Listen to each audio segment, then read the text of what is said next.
আজকে আমি ঘুম থেকে উঠে সারাদিন কি করব সেটাই তোমাদেরকে দেখাবো। সারাদিন বাড়ি সে নয় তুমি দেখাও কাকিমা, কিন্তু সকাল সকাল তোমার এই মোটা ভুঁড়িটা আমাদের দেখাতে হলো। ঘুম থেকে ওঠার নাটকটা কিন্তু সেরা ছিল। এখন বুঝতে পারছি সুমিদি এত নাটক ঠিক কোথা থেকে শিখেছে। সবই রক্তের দোষ। সঠিক বলেছেন।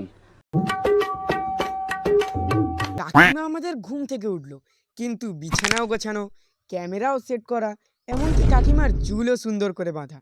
আর আমরা তো কিছু বুঝতেই পারলাম না, কারণ আমি মেয়ের ঘরে ঢুকে দেখলাম সবকিছু এলোমেলো। আমি তো সকালবেলা দেখে খুব অবাক হয়ে গেলাম। এটা কি করে হলো, কেন হলো বুঝতেই পারলাম না। মনে হয় রাতে তোমার হৃদয় বাবা জীবন ঢুকেছিল ওই প্রমোশনে যাওয়ার আগে একটু রিহার্সেল দিতে।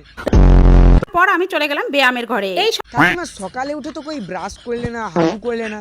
ও হয়তো ব্যায়ামের পরে করবে।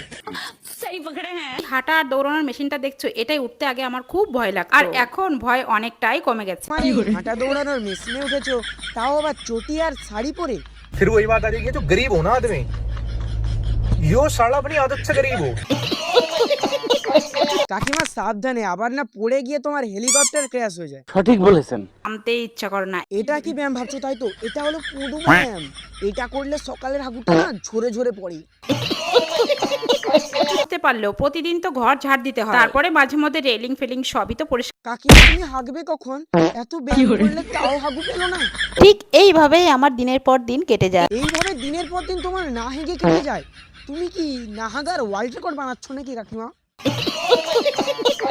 এবার তোমরা বলো, এই সারাদিনের কাজবাজের ভিডিও তোমাদের কাছে কেমন লাগে? হ্যাঁ, তোমার সারাদিন হয়ে গেল। সারাদিন বলে তুমি শুধু দুপুরবেলা পর্যন্তই দেখালে। ভূতিয়া বানায়া তুমকো।